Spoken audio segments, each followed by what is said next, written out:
벌써 10년 전입니다. 저는 40대 후반의 나이로 남편과 함께 도시 외곽에서 한적한 삶을 즐기고 있었어요.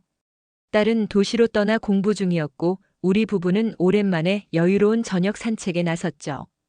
가을밤 공기는 선선하고 나뭇잎 스치는 소리가 정겹게 들렸습니다. 정희야, 이 집도 참 좋다. 안 그래? 남편이 제 손을 꼭 잡으며 말했어요.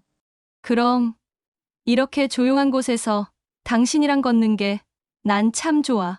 그렇게 우리는 평소처럼 서로의 이야기를 나누며 천천히 걸었습니다. 그러나 그 순간 불길한 소리가 들려왔습니다.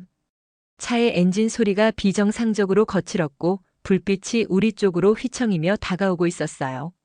여보, 차가! 제가 말이 채 끝나기도 전에 남편이 저를 강하게 밀쳤습니다. 정희야, 피하라고! 다음 순간 은색 벤츠 차량이 남편과 정면으로 충돌했어요. 남편의 몸이 공중으로 튕겨 올라가며 무너지는 모습을 저는 그저 도로 위에 주저앉은 채 바라볼 수밖에 없었습니다. 그 순간의 충격과 공포는 지금도 생생해요. 차량은 멈췄고 저는 비틀거리며 남편 쪽으로 기어가다시피 움직였어요. 여보, 제발 괜찮아야 해. 그때였습니다. 차의 문이 열리고 한 남자가 내렸습니다. 그는 어둠 속에서도 초조함과 두려움이 가득한 표정이었습니다. 저와 남편을 번갈아 보던 그는 떨리는 목소리로 중얼거렸어요. 이러지 마세요. 죄송합니다. 저도 어쩔 수가 없습니다. 저는 힘겹게 손을 뻗어 그의 손을 붙잡으려 했습니다. 제발 남편 좀 살려주세요. 부탁드려요. 그는 손을 잡힌 순간 움찔하며 한 발 뒤로 물러섰습니다. 정말 죄송합니다. 전 이러면 안 되는데. 그는 제 손을 뿌리치더니 뒷걸음질치며 차량으로 돌아갔습니다. 그의 손에서 반짝이던 반지가 바닥으로 떨어졌지만 그는 그마저도 돌아보지 않고 황급히 도망쳤습니다. 차의 은빛과 벤츠마크는 어두운 도로 위에서 유난히 선명하게 남아 있었습니다. 저는 그가 떠난 자리에 혼자 남아 떨리는 손으로 바닥에 떨어진 반지를 움켜쥐었습니다. 반지의 차가운 금속감이 손끝에서 느껴지는 가운데 점점 눈앞이 흐려졌어요. 의식이 사라지기 전 마지막으로 떠올린 것은 남편의 이름이었습니다. 얼마나 시간이 흘렀을까요? 어둠이 짙게 깔린 도로 위에서 희미한 목소리가 멀리서 들려왔습니다. 어머, 이게 무슨 일이래? 정희 씨, 명훈 씨? 우리 부부를 발견한 건 평소에도 따뜻한 정을 나누던 이웃 최영자 씨였습니다. 그녀는 한눈에 상황을 파악하고는 손발이 떨리는 목소리로 구급차를 불렀습니다. 아이고, 어떡하면 좋아. 이봐요. 누가 없어요? 도와줘요. 영자 씨의 다급한 외침이 어둠 속에 메아리 쳤지만 이곳은 도시 외곽의 한적한 길이었습니다. 아무도 나타나지 않았습니다. 그녀의 울먹이는 목소리와 함께 몸이 흔들리는 느낌이 들었고 저는 남편의 이름을 애타게 부르며 의식을 놓아버리고 말았습니다. 눈을 떴을 때 눈앞엔 하얀 병실 천장이 보였습니다. 온몸이 무거워 한 발자국도 움직일 수 없었고 차가운 링거 바늘이 팔에 꽂혀 있었습니다. 제 곁엔 최영자 씨가 앉아 눈물을 훔치며 제 손을 꼭 잡고 있었습니다. 정희 씨, 정말 어떻게 이런 일이 다 있대요. 기가 막혀서 정말. 영자 씨의 떨리는 목소리를 들으니 남편의 모습이 떠올랐습니다. 저는 한숨을 고르며 간신히 물었습니다. 영자 씨, 명우 씨는요? 제 남편은 어디 있습니까? 하지만 그녀는 대답하지 못하고 그저 고개를 떨궜습니다. 불길한 예감이 몰려왔습니다. 머릿속이 하얘지며 심장이 내려앉는 것 같았습니다. 그리고 차가운 의사의 목소리가 저를 끌어내렸습니다. 김정희 씨, 남편분은 사고 당시 이미 과다출혈로 사망하셨습니다. 그 순간 모든 것이 멈춘 듯 느껴졌습니다. 남편이 저를 보호하기 위해 마지막 순간까지 저를 밀쳐냈던 모습이 선명하게 떠올랐습니다. 그가 제게 보여주던 따뜻한 미소와 손길이 더 이상 느껴지지 않는다는 사실을 저는 도저히 받아들일 수 없었습니다. 그날 오후 경찰 2명이 병실로 찾아왔습니다. 그들의 태도는 신뢰감을 주려는 듯 친절했고 목소리도 단호했습니다. 김정희 씨, 저희가 반드시 범인을 잡아드리겠습니다. 너무 걱정하지 마십시오. 저는 눈물을 삼키며 떨리는 목소리로 증언을 이어갔습니다. 차량은 벤츠였어요. 로고가 선명했어요. 은색 차량이고 번호판의 첫 자리가 4였습니다. 그 사람 40대 중반쯤 되어 보였어요. 얼굴이 좀 널쩍하고 눈매가 날카로웠어요. 경찰은 제 말을 하나하나 메모하며 진지한 태도를 보였습니다. 목격자를 찾거나 CCTV 영상을 확보해서 반드시 차량을 찾아내겠습니다. 정희 씨, 믿으세요. 그들의 단호한 말에 한 줄기 희망을 느꼈습니다. 저는 마지막으로 힘겹게 말했습니다. 그 사람이 반지를 떨어뜨리고 갔어요. 제 손에 있어요. 그게 증거가 될 수 있을까요? 경찰은 반지를 확인하며 고개를 끄덕였습니다. 중요한 단서가 될 겁니다. 범인을 반드시 찾아내겠습니다. 그러나 시간이 흐르면서 그들의 태도는 달라지기 시작했습니다. 며칠 후 경찰은 침울한 얼굴로 병실을 다시 찾아왔습니다. 김정희 씨, 근처에는 CCTV가 하나도 없었습니다. 차량도 외곽으로 빠르게 도주한 것으로 보입니다. 그들의 말은 점점 희망을 잃어가는 소리로 바뀌었습니다. 목격자가 없어서 차량을 특정하기 어렵습니다. 반지는 주인을 바로 특정하기엔 부족한 증거입니다. 상황이 많이 어렵습니다. 저는 침대에 누운 채로 그들의 말을 들으며 눈물을 삼켰습니다. 남편은 저를 보호하려 목숨을 잃었는데 그 죄를 지은 자는 처벌받지 않을지도 모른다는 현실이 믿기지 않았습니다. 제 몸은 사고의 충격으로 움직이기 어려웠습니다. 결국 남편의 장례식은 대학생이었던 딸 은서가 혼자 치러야만 했습니다. 어린 나이에 가족의 마지막을 홀로 지켜야 했던 딸을 생각하면 가슴이 찢어질 듯 아팠습니다. 장례식이 끝난 후 은서가 병실로 돌아와 제 손을 잡았습니다. 그녀의 얼굴은 눈물로 범벅이 되어 있었습니다. 엄마, 아빠가 너무 보고 싶어요. 왜 이렇게 우리를 두고 가셨어요? 저는 아무 대답도 할 수 없었습니다. 그저 딸을 끌어안고 함께 울 수밖에 없었습니다. 가장 소중한 사람을 잃은 고통과 범인을 잡지 못했다는 무력감이 저를 옥죄는 듯 했습니다. 그날 이후 제 삶은 완전히 바뀌고 말았습니다. 남편이 떠난 빈자리는 너무 컸습니다. 무엇보다 딸 은서를 홀로 키워야 한다는 생각에 가슴이 찢어질 듯 아팠습니다. 병실에서 퇴원하던 날 제 손을 꼭 잡고 있던 은서의 떨리는 손길이 아직도 잊히질 않습니다. 어린 얼굴에 떠오른 책임감과 슬픔이 얼마나 무거웠을지 생각하면 눈물이 나곤 해요. 엄마, 우리 이제 둘이서 잘 살아야죠. 아빠도 그걸 원하실 거예요. 그쵸? 딸이 그 말을 꺼내면서도 목소리가 떨리는 게 느껴졌습니다. 저는 애써 미소를 지으며 고개를 끄덕였지만 마음속으로는 울고 있었습니다. 영우 씨, 당신 없이 이 아이와 어떻게 살아가야 하죠? 은서는 아버지를 잃은 충격에서 쉽게 벗어나지 못했습니다. 엄마, 저 이번 학기 휴학할래요. 공부도, 학교도. 지금은 아무것도 할 수 없을 것 같아요. 언제나 야무지고 성실했던 아이가 이런 말을 하니 더더욱 마음이 아팠습니다. 그러나 그때는 말릴 수 없었어요. 딸의 방황을 이해할 수 있었으니까요. 은서는 집안에 틀어박혀 잠만 자거나 늦은 밤 아무 말도 없이 집 밖으로 나가곤 했습니다. 어느 날 은서가 울먹이며 제게 말했습니다. 엄마, 집이 너무 조용해요. 아빠가 없으니까 숨이 막힐 것 같아요. 그 말을 듣는데 눈물이 쏟아질 것 같았습니다. 하지만 은서 앞에서만큼은 무너지지 않겠다고 다짐했어요. 저는 속으로 생각했습니다. 내가 아프면 이 아이는 어디에 기대겠나. 내가 더 단단해져야지. 남편이 남긴 자동차 부품 회사는 가정을 지탱해주던 소중한 터전이었습니다. 처음엔 회사로 발걸음을 옮기는 것조차 두려웠습니다. 남편이 없는 그 공간이 얼마나 낯설게 느껴지던지요. 회사의 직원들이 하나둘 모여 저를 맞아줬습니다. 그들의 눈빛엔 걱정과 조심스러움이 서려 있었습니다. 사장님, 저희가 최대한 돕겠습니다. 너무 힘들어하지 마세요. 그 말을 들으면서도 마음이 무거웠습니다. 제가 과연 남편만큼 회사를 이끌어갈 수 있을지 아무런 확신도 없었으니까요. 매일 새벽까지 남편이 남긴 노트와 메모를 읽으며 그의 흔적을 따라가려고 애썼습니다. 처음 몇 달은 정말 고된 시간이었습니다. 거래처와 소통하는 일부터 제게는 큰 벽처럼 느껴졌습니다. 한 번은 회계 관련된 문제를 이해하지 못해 밤새 서류를 붙들고 있던 적도 있었습니다. 하지만 포기할 수는 없었어요. 남편이 쌓아온 회사는 단순히 사업체가 아니었으니까요.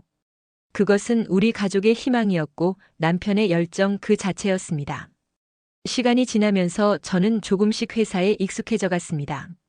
직원들과 협력해 문제를 해결하며 회사 운영에 대한 자신감도 생겼습니다. 비록 실수도 많았지만 남편이 만들어낸 가치를 이어가고 있다는 생각이 저를 버티게 했습니다. 어느 날 은서가 저를 보며 조심스럽게 물었습니다. 엄마, 아빠가 회사에서 일하실 때 어떤 모습이셨어요? 그 말에 저는 한참을 생각하다가 웃으며 대답했습니다. 너무 열심히 했지. 하나라도 더 좋은 부품을 만들겠다고 노력했어. 거래처 사장님들한테 전화 걸면서도 이거 한번 써보시면 후회 안 하실 겁니다. 하면서 자랑을 얼마나 했는지 몰라. 은서는 그 말을 듣고 잠시 고개를 숙이더니 결심한 듯 말했습니다. 엄마, 저 이제 다시 학교로 돌아갈게요. 아빠가 우리를 위해 남겨주신 걸 그냥 이렇게 흘려보낼 순 없잖아요. 그 말을 듣는 순간 은서가 다시 제자리로 돌아오고 있음을 느꼈습니다. 그날 밤 저는 혼자 남편의 사진 앞에 앉아 속삭였습니다. 명훈 씨, 당신이 남겨준 회사와 은서, 내가 잘 지켜내고 있어요. 당신이 보고 계셨으면 좋겠어요. 남편 없이도 버텨내는 삶은 쉽지 않았습니다. 하지만 남편의 흔적과 딸의 미래를 지키기 위해 우리는 작은 한 걸음씩 앞으로 나아갔습니다. 그것이 남편이 우리에게 바랐던 삶일 거라고 믿으며 시간은 느리게 흘렀지만 결국 상처는 아물어가기 마련이었습니다. 은서는 휴학 후 다시 학교로 돌아갔고 대학 졸업을 목표로 묵묵히 노력했습니다. 처음에는 아버지의 빈자리가 크게 느껴져 많이 힘들어했지만 시간이 흐르며 서서히 삶의 리듬을 되찾아갔습니다. 졸업을 앞두고 은서는 취업 준비로 분주했습니다. 자기소개서를 쓰느라 밤을 지새우는 딸의 모습에 저는 속으로 뿌듯하면서도 안쓰러웠습니다. 엄마, 자기소개서를 한 번만 봐주세요. 제가 쓴 게 이상한 건지 모르겠어요. 딸이 들고 온 서류를 받아들고 읽다 보니 한 줄 한 줄에 진심이 묻어나는 게 느껴졌습니다. 잘 썼다. 은서야, 내 마음이 느껴져서 이걸 읽는 사람도 분명 감동할 거다. 어디 내놔도 손색이 없겠구나. 딸은 제 말을 듣고는 쑥스러운 듯 웃으며 고개를 끄덕였습니다. 결국 은서는 제약회사에 합격하며 본격적으로 사회생활을 시작했습니다. 직장인이 된 은서는 조금씩 성장해 갔습니다. 바쁜 일상 속에서도 자신의 일에 몰두하며 회사에서 인정받기 시작했지요. 어느 날 저녁 은서가 퇴근 후 집에 와서 피곤한 기색으로도 밝게 웃으며 말했습니다. 엄마, 오늘 팀장님이 제가 만든 자료 잘했다고 칭찬하셨어요. 너무 긴장했었는데 다행이에요. 저는 손주먹만 한 귤을 딸 앞에 건네며 말했습니다. 그래. 칭찬받을 만했겠지. 내가 얼마나 열심히 했는데 우리 은서가 똑똑한 건 아빠 닮은 거다. 은서는 웃음을 참지 못하고 말했습니다. 엄마, 아빠는 저보고 늘 엄마 닮아서 대견하다고 했거든요. 두 분 다 내 덕에 서로 칭찬만 하셨던 거 알아요? 그 말에 우리 둘은 한참을 웃었습니다. 아버지가 없는 빈자리를 채우려 애쓰던 딸의 모습이 떠오르며 가슴이 찡했지만 웃으며 이야기하는 지금이 더없이 소중하다고 느꼈습니다. 30살을 바라보던 어느 날 은서는 저에게 한 남자를 소개하겠다고 했습니다. 엄마, 저 정말 좋아하는 사람이 있어요. 주말에 같이 식사할까요? 딸이 사랑하는 사람을 만났다는 사실에 저는 기대와 설렘이 뒤섞였습니다. 주말 집에서 맞이한 남자는 경훈이라는 이름의 청년이었습니다. 그는 깔끔하고 듬직한 인상에 예의 바른 태도로 저를 마주했습니다. 어머니, 은서와 함께 할 수 있어서 정말 감사합니다. 제가 더 열심히 해서 은서에게 부끄럽지 않은 사람이 되겠습니다. 그의 말에 딸이 환하게 웃으며 덧붙였습니다. 경훈 씨가 아버지 가구 회사에서 일하고 있는데 회사도 안정적이고 경훈 씨도 너무 성실해요. 엄마도 경훈 씨 보면 알 거예요. 저는 경훈을 보며 진심으로 말했습니다. 그래요? 은서를 사랑해주는 것도 고맙고 이렇게 착실한 청년이라니 더 믿음직스럽네. 아버지 일을 도우면서 배운다는 건 쉽지 않은 일이잖아. 우리 은서도 참 복이 많구나. 경우는 부드럽게 미소 지으며 말했습니다. 은서 씨가 저한테는 정말 큰 힘이에요. 앞으로도 많이 배우고 은서 씨를 지켜주고 싶습니다. 딸이 사랑하는 사람을 제게 보여준 그날, 저는 은서가 아버지 없이도 자신만의 삶을 잘 만들어가고 있음을 깨달았습니다.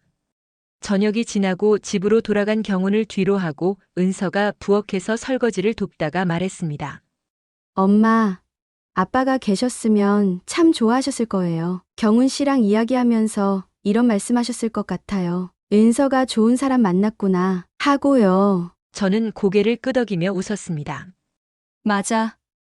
내 아빠는 그랬을 거야. 그리고 내가 지금처럼 잘하고 있는 것도 참 자랑스러워했겠지. 그날 밤 저는 남편의 사진 앞에서 조용히 말했습니다.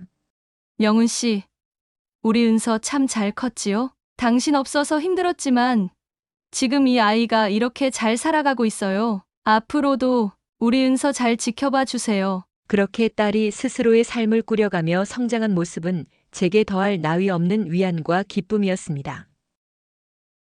은서와 경운의 상견례 날, 저는 설레는 마음과 동시에 긴장된 마음으로 자리로 향했습니다.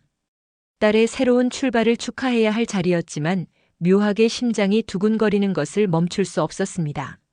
엄마, 너무 신경 쓰지 마세요. 경훈 씨 부모님 정말 좋은 분들이에요. 만나보시면 알 거예요. 은서의 밝은 목소리에 고개를 끄덕이며 미소 지었지만 속마음은 자꾸만 복잡해졌습니다.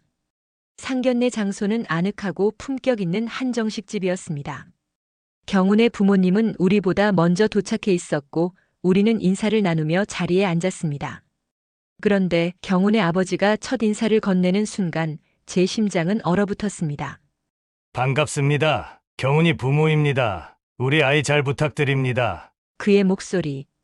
절대 잊을 수 없는 그 목소리. 10년 전 남편을 떠나보낸 그 밤의 어둠 속에서 떨리던 목소리가 제 귓가에 되살아났습니다. 이러지 마세요. 죄송합니다. 저도 어쩔 수가 없습니다. 그 목소리가 다시 들리는 듯 했습니다. 저는 순간 손이 떨렸고 숨이 가빠왔습니다.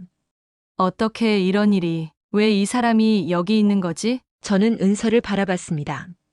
은서는 제 얼굴을 보고 걱정스러운 표정으로 속삭였습니다. 엄마, 무슨 일이세요? 어디 아프세요? 저는 애써 고개를 저으며 말했습니다. 괜찮아. 은서야, 그냥 긴장이 좀 돼서 그래. 하지만 심장은 여전히 두근거렸습니다. 그때 눈길을 돌리다가 경운의 어머니 손가락에 반짝이는 반지를 보았습니다. 그 반지는 제가 10년 전 사고 현장에서 주었던 그것과 너무나도 닮아 있었습니다.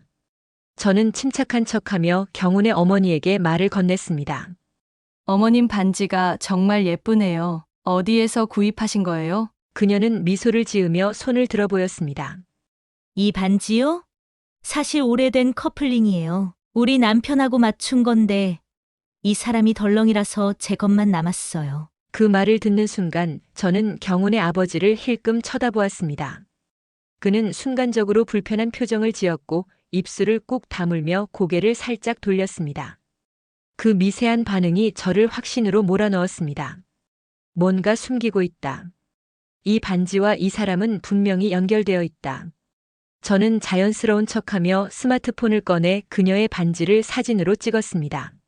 정말 고급스러워 보여서요. 저도 한번 구경해 보려고요. 경운의 어머니는 제 행동을 별로 의심하지 않는 듯 웃으며 말했습니다. 그렇죠? 우리 집안의 전통 같은 거라서 애착이 가요. 그녀의 이야기가 계속 이어지는 동안 경운의 아버지는 입술을 깨물며 한마디도 하지 않았습니다. 그 모습은 너무도 분명한 불안의 신호였습니다. 저는 그 자리를 마치기 위해 평정을 유지하려고 애를 썼습니다. 대화를 이어가는 동안 제 안에서는 10년 전의 기억과 현재의 상황이 교차하며 머리가 복잡해졌습니다. 상견례가 끝난 뒤 집으로 돌아오는 길에 은서가 물었습니다. 엄마, 오늘 정말 이상했어요. 아까부터 계속 긴장하신 것 같고 무슨 일이세요? 저는 딸에게 진실을 말해야 할지 망설였습니다. 그날의 악몽이 지금 내 앞에 다시 나타났다는 사실이 믿기지 않았지만 경솔히 움직여 모든 걸 망칠 수도 없었습니다. 저는 딸에게 천천히 말했습니다. 은서야, 엄마가 너한테 꼭 해야 할 이야기가 있어. 하지만 지금은 잠깐만 기다려주겠니? 엄마가 더 확실히 알아봐야 할 게 있어. 상견례가 끝나고 집으로 돌아오는 길, 저는 속이 뒤집힌 듯한 기분을 감출 수 없었습니다. 경훈의 아버지가 남편을 잃게 만든 뺑소니범이라는 확신이 점점 강해졌습니다. 그의 목소리, 그 표정, 그리고 경훈의 어머니 손에 끼워진 그 반지까지 모든 것이 하나로 연결되고 있었습니다. 집에 도착하자마자 저는 아무 말도 하지 않고 방으로 들어갔습니다. 서랍 깊숙한 곳에 고이 보관해둔 반지를 꺼냈습니다. 10년 동안 그날의 기억과 함께 묻어두었던 물건이었죠. 은서는 뒤따라 방에 들어와 제 얼굴을 살피며 물었습니다. 엄마, 아까부터 왜 그러세요? 저까지 긴장하게 만드시잖아요. 저는 깊은 숨을 내쉬며 딸을 안쳤습니다. 손에 든 반지를 그녀 앞에 올려놓으며 차분히 말을 꺼냈습니다. 은서야, 이 반지 엄마가 10년 전에 사고 현장에서 주운 거야. 내 아빠가 돌아가시던 그날 그 뺑소니범이 도망치면서 떨어뜨리고 간 물건이지. 은서의 얼굴이 순식간에 굳어졌습니다. 그녀는 반지를 손에 들어 천천히 살펴보다가 불안한 목소리로 물었습니다. 엄마, 이게 정말 그 사람 거라고요? 아빠를 치고 도망간. 저는 고개를 끄덕이며 떨리는 목소리로 답했습니다. 맞아. 엄마는 그날 밤을 절대 잊지 못해. 그 사람이 떠밀듯 도망치면서 떨어뜨리고 간 거야. 그런데 오늘 경훈 씨 어머니가 끼고 있던 반지가 이거랑 똑같았어. 은서는 숨을 깊이 들이쉬며 손으로 입을 가렸습니다. 믿기 어려운 사실에 그녀의 손이 떨리고 있었습니다. 엄마, 그러니까 경훈 씨 아버지가 그날 그 사람이란 거예요? 아빠를. 저는 딸의 손을 붙잡으며 조심스럽게 말했습니다. 아직 단정할 순 없어. 하지만 모든 게 너무 우연이라 보기엔 이상해. 그리고 내가 못 봤겠지만 경훈 씨 어머니가 그 반지 이야기를 할 때 내 아버지가 덜렁이라서 자기 반지를 잃어버렸다고 했어. 그 말을 듣고 경훈 씨 아버지가 잠깐 표정이 굳었어. 그게 무슨 의미인지 나도 모르지만. 은서는 반지를 다시 내려놓으며 고개를 숙였습니다. 방 안은 잠시 무거운 침묵에 휩싸였습니다. 결국 딸은 떨리는 목소리로 물었습니다. 경훈 씨는 아무것도 모를 거예요. 그렇죠? 그 사람 아들이라도 이런 일은 전혀 몰랐겠죠. 저는 딸의 말을 들으며 천천히 고개를 끄덕였습니다. 그럴 가능성이 높아. 경훈 씨는 정말 좋은 사람이야. 내가 그를 사랑하는 마음도 엄마는 잘 알아. 그래서 더더욱 이걸 쉽게 말하기 어려웠어. 그러나 딸은 갑자기 눈물을 닦아내며 단호한 목소리로 말을 이어갔습니다. 엄마, 이건 그냥 넘어가면 안 돼요. 아빠가 그렇게 돌아가신 게 우연이 아니라면 진실은 반드시 밝혀져야 해요. 경훈 씨가 알든 모르든 이건 분명히 바로잡아야 할 일이잖아요. 저는 딸의 강단 있는 말에 놀랐지만 동시에 대견한 마음이 들었습니다. 한참 동안 은서의 얼굴을 바라보다가 조용히 그녀의 손을 붙잡고 말했습니다. 그래. 은서야, 이건 엄마가 시작한 일이니 끝까지 책임지고 밝혀낼게. 내 아빠의 억울함을 풀기 위해서라도 말이야. 하지만 내가 감당해야 할 부분도 있을 거야. 괜찮겠니? 딸은 눈물을 삼키며 고개를 끄덕였습니다. 엄마, 저도 도울게요. 우리 같이 해요. 아빠를 위해서라도요. 방 안에서 조용히 잠든 딸의 얼굴을 바라보며 저는 속으로 간절히 기도했습니다. 앞으로의 길이 험난하더라도 이제 이 싸움을 시작할 때였습니다. 며칠 후 저는 경훈의 가족과 직접 마주하기 위해 자리를 마련했습니다. 은서도 어쩔 수 없이 함께했습니다. 딸에게 이런 자리를 강요하는 게 미안했지만 진실을 밝히기 위해선 피할 수 없었습니다. 은서야, 오늘 엄마가 꼭 물어봐야 할 게 있어. 힘들겠지만 내가 옆에 있어줘야겠어. 은서는 긴장된 얼굴로 고개를 끄덕였습니다. 알겠어요, 엄마. 경훈 씨도 이 자리가 무슨 일인지 궁금해할 거예요. 경훈의 부모님과 마주 앉자마자 분위기는 이상할 만큼 차분했지만 저의 손에 쥔 반지 때문에 제 가슴은 두근거렸습니다. 은서와 경우는 저마다 조심스러운 얼굴로 양가 부모님의 대화를 기다리고 있었고 저는 심호흡을 하고 난 뒤 조용히 반지를 꺼내 탁자 위에 올려놓았습니다. 이 반지 보시겠습니까? 저는 경운의 부모님을 향해 고개를 들었습니다. 이건 제가 10년 전 뺑소니 사건 현장에서 주운 반지입니다. 그리고 똑같은 반지가 사모님 손에 끼워져 있는 걸 봤습니다. 경운의 어머니는 반지를 보는 순간 잠깐 당황한 듯 멈칫했지만 이내 담담한 표정을 지으며 말했습니다. 그럴 리가요. 이 반지는 우리 집안에서 대물림된 물건이에요. 오래된 거라 소중히 간직하고 있죠. 그녀의 말을 들으며 저는 날카롭게 물었습니다. 그렇다면 남편분께서 한 짝을 잃어버리셨다고 말씀하셨죠? 그 잃어버린 반지가 이 반지가 아니라고 확실히 말씀하실 수 있습니까? 그 순간 경운의 아버지가 불편한 표정을 지으며 말을 끊었습니다. 그만하시죠. 제가 그런 일을 했다고 의심하시는 겁니까? 말도 안 되는 소리입니다. 저는 그런 적이 없습니다. 저는 그의 태도에 물러설 수 없었습니다. 당신 목소리 저는 기억합니다. 10년 전 어둠 속에서 죄송하다며 도망치던 그 목소리를요. 당신이 그 사람이란 걸 저는 확신합니다. 경운의 어머니가 차분한 표정으로 저를 막아섰습니다. 사모님, 이건 오해입니다. 우리 남편이 그런 일을 할 뿐이 아닙니다. 이런 식으로 저희 가족을 모욕하는 건 심한 일이에요. 경운도 어머니의 말을 거들며 조심스러운 목소리로 말했습니다. 장모님, 저희 아버지가 그런 일을 하셨다는 건 말도 안 됩니다. 저도 도와드릴 수 있는 부분이 있다면 돕고 싶지만 이건 너무 심각한 오해 같아요. 하지만 경운의 아버지는 제 말을 더 이상 듣고 싶지 않다는 듯한 태도로 선을 그었습니다. 좋습니다. 은서 어머니 상상은 얼마든지 마음껏 하세요. 하지만 우리 가족을 이런 식으로 몰아붙이는 건 용납하지 않겠습니다. 그의 냉담한 태도에 은서는 고개를 떨구고 눈물을 삼켰습니다. 경운 씨, 정말 몰랐어요. 아버지가 이런 분이라는 걸. 경운은 눈을 피하며 잠시 침묵하다가 힘겹게 대답했습니다. 은서야, 아버지가 그런 일을 했을 리 없다고 믿고 싶어. 하지만 이 상황이 나도 혼란스럽긴 해. 경운의 말은 은서에게 더 큰 상처를 남겼습니다. 그녀는 눈물을 참으려고 애썼지만 결국 떨리는 목소리로 말했습니다. 경운 씨, 아빠를 잃은 게 얼마나 힘들었는지 알아요? 그런데 당신 가족이 그의 일에 연관됐을 수도 있다니 이걸 어떻게 받아들여야 하죠? 집으로 돌아오는 길 은서는 한마디도 하지 않았습니다. 조용히 흐느끼는 딸을 보며 저는 그녀의 어깨를 다독이며 말을 건넸습니다. 은서야, 미안하다. 엄마가 내게 이런 일을 감당하게 해서 정말 미안해. 딸은 천천히 고개를 들며 눈물을 훔쳤습니다. 엄마, 미안하다고 하지 마세요. 이건 꼭 해야 하는 일이니까요. 진실은 밝혀야죠. 하지만 제 마음은 좀 더 시간이 필요할 것 같아요. 며칠 후 경운이 예상치 못하게 저를 찾아왔습니다. 초인종이 울렸을 때 문을 열자마자 보이는 그의 낯빛은 불안과 긴장으로 가득 차 있었습니다. 장모님, 꼭 드릴 말씀이 있어서요. 어머니와 아버지를 설득하려면 도와주셔야 할 것 같아서요.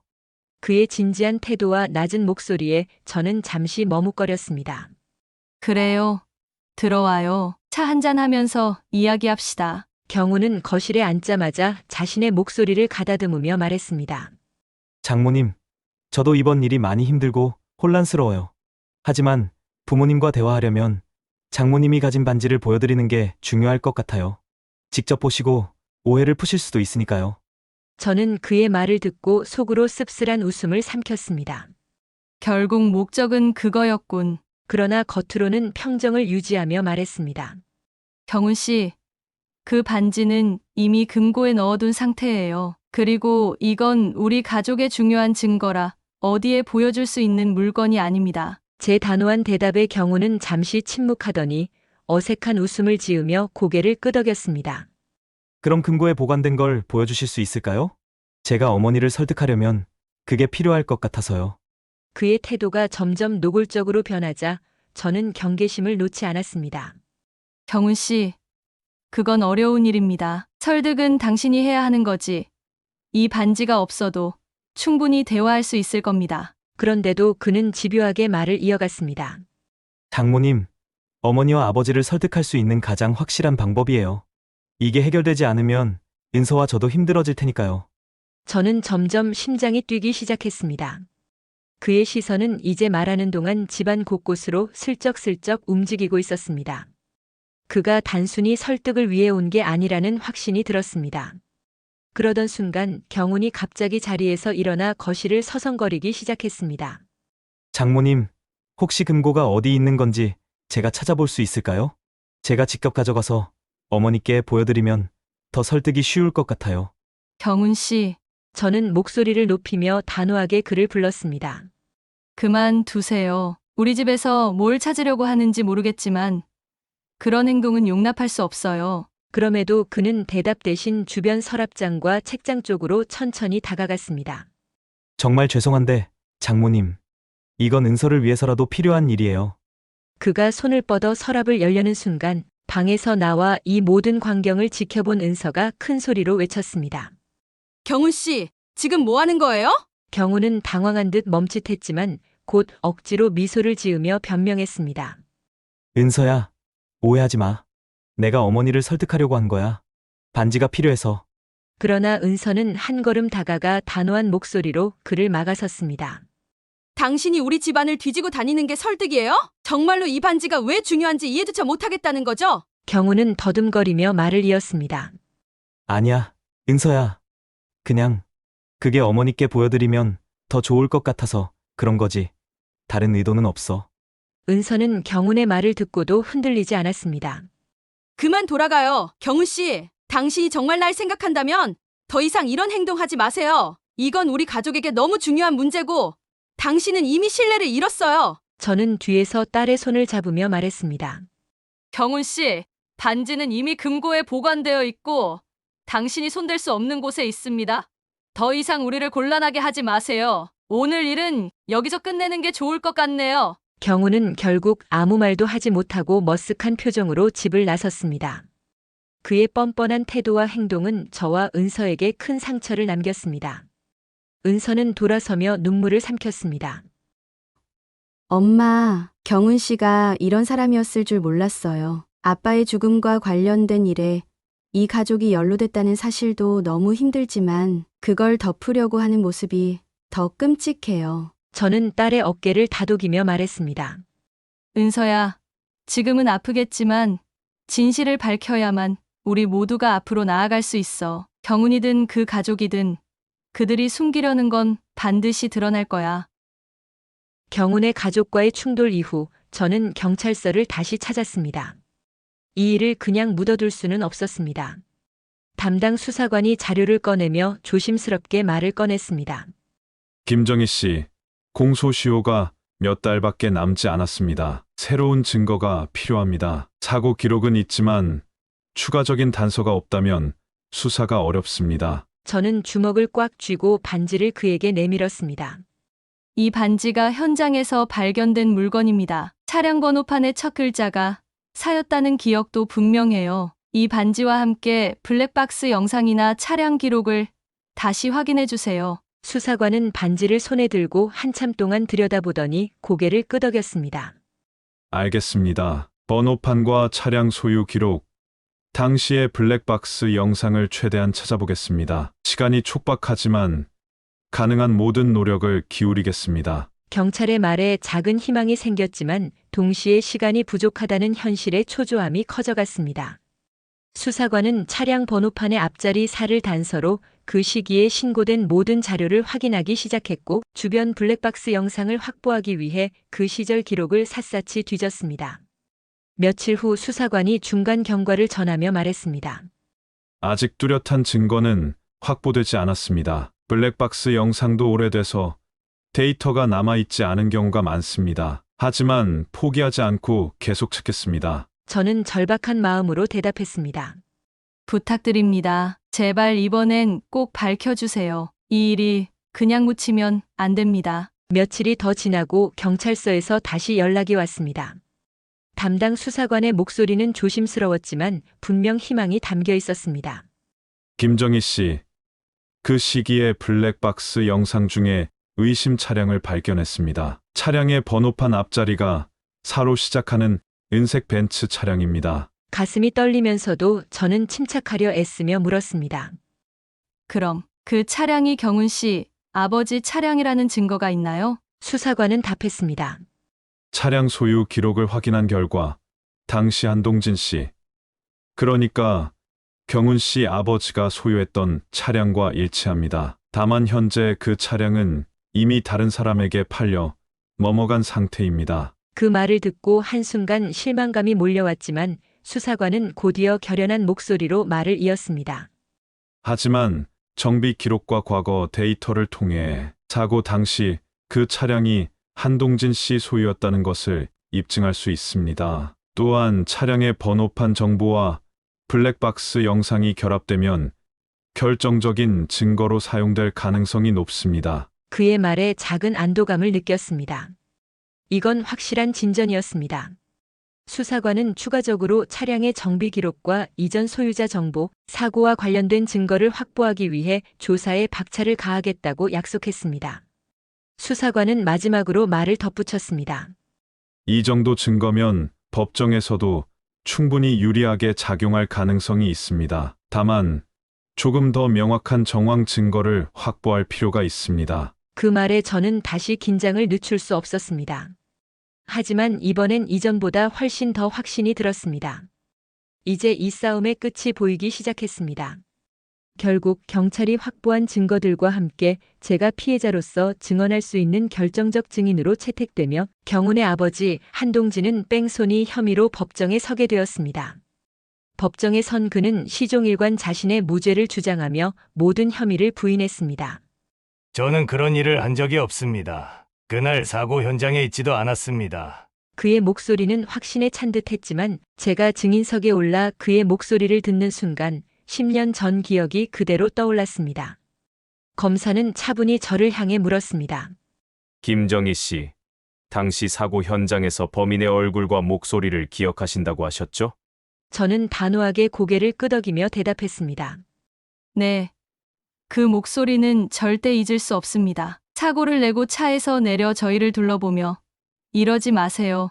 죄송합니다라고 했던 그 떨리는 목소리. 오늘 여기 계신 피고인의 목소리와 똑같습니다. 법정 안이 술렁거렸습니다. 한동진의 얼굴에는 순간적인 불안함이 스쳐갔지만 곧 고개를 젓고 반박했습니다.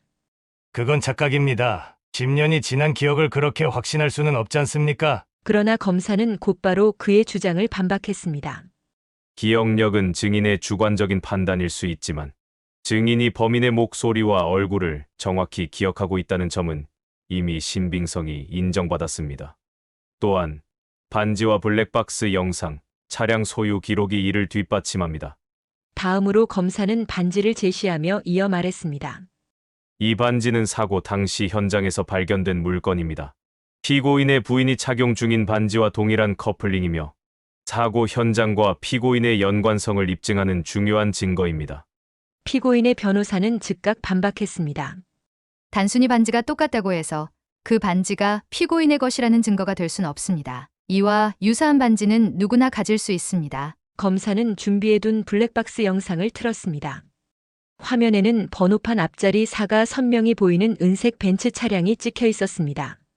이 블랙박스 영상 속 차량은 피고인이 당시 소유했던 차량과 일치합니다.